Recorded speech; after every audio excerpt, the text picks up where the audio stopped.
His body clashed against the weed through the field he bolted.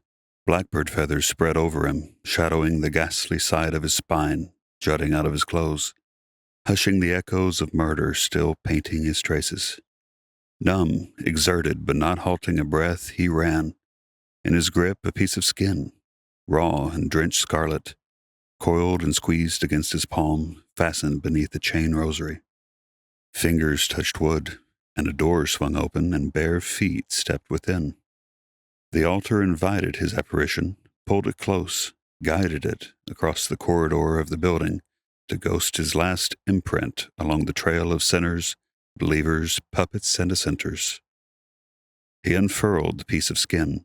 Cut out from a throat, he lanced through in slow, counted hours. In a silence, he heard an inner voice mutter words that were forced mute, and placed it, splayed upon the altar, slamming the rosary right atop it. He stared, slowly hoisted his head upwards, and dark blues nailed a brass crucifix on the wall.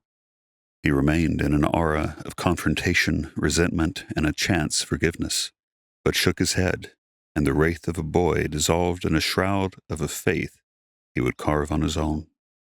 Wings bled across the ebony sky, and his shadow grew taller the further he went, the closer he neared. And there he stood, as though sensing his return.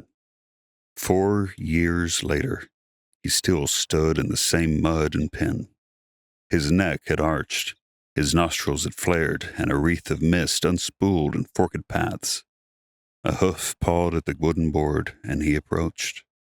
Unable to tremble in emotion any longer, for fear had dissipated, he mounted up.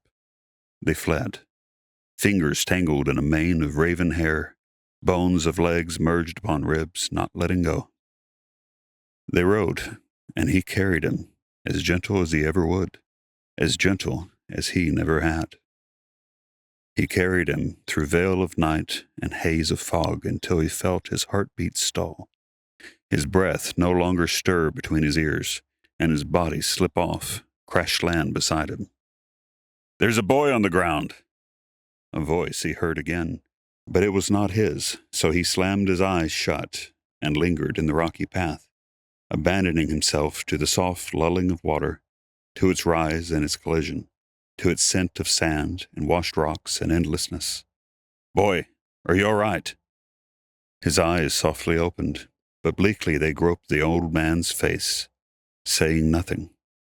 He felt the sailor's arms grip beneath his bones, carry him with infinite care to his boat, but somehow he could not tell the difference any more.